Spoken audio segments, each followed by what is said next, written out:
I want to speak about the urgent fiscal crisis that is facing our nation. We know that the Congress right now is in negotiation for a resolution that will take us until the end of the fiscal year.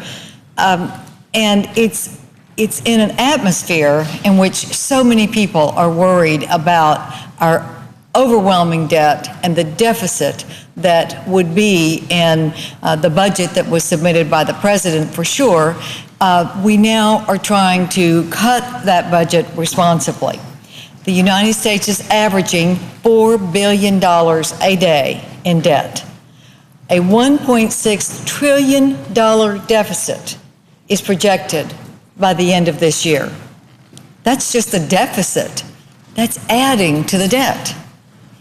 Federal spending in 2010 was 23.8% of gross domestic product. The CBO, the Congressional Budget Office, predicts that it will be 24.7% of GDP in 2011. As a nation, we must remain competitive by reducing federal spending and spurring economic growth in the private sector. It is jobs in the private sector that will take our economy out of the doldrums where it is now.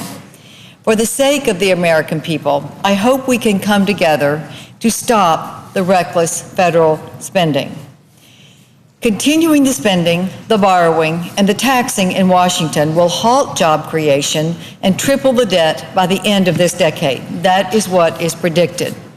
We must make bold cuts where we can by carefully also prioritizing investment in areas of strategic national importance. What we need now is for the President, the Senate Majority Leader, the House Speaker to sit in a room and not come out until a deal is made that has the votes to pass. I don't want a government shutdown. The consequences of a government shutdown will be enormous. And so many people who are talking about that as an option, as if it's not a big deal, just don't realize how many lives it will touch and how hard it is going to make life for so many people who have depended on benefits such as veterans. We don't know what will happen in a government shutdown.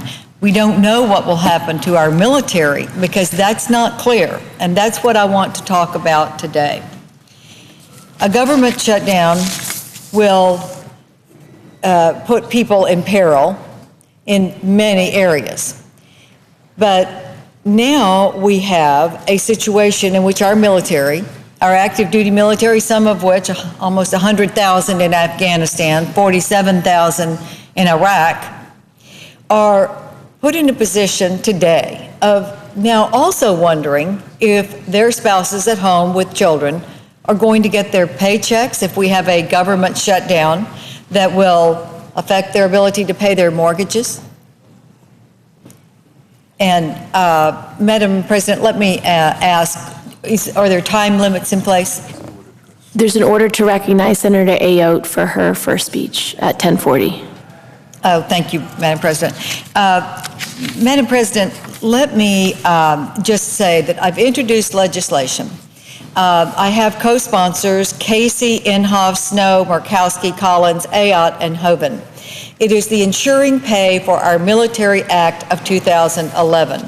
It's very simple. It just ensures that in the event of a federal government shutdown, which I do not want to happen and do not support, nevertheless, our military will be paid. It also will allow anyone that is serving our military, civilian defense employees or contractors who do the food services, to also be able to go to work and not have to worry about what is going to be happening back home if you're in a tent in Afghanistan. I so hope that we will be able to pass this bill. I don't want one more minute of stress on our military. The bill is very simple and it is very short and very clear. Our military personnel and their support will not be affected by a government shutdown. Madam President, I hope that I can have more colleagues signing up. We have introduced this bill, Senate Bill 724, and I hope that we can get a vote on this bill in very short order so that this is off the table. Thank you, Madam President, and I yield the floor. Madam President. Senator from Oregon. Madam President, I ask unanimous consent for my intern, Robin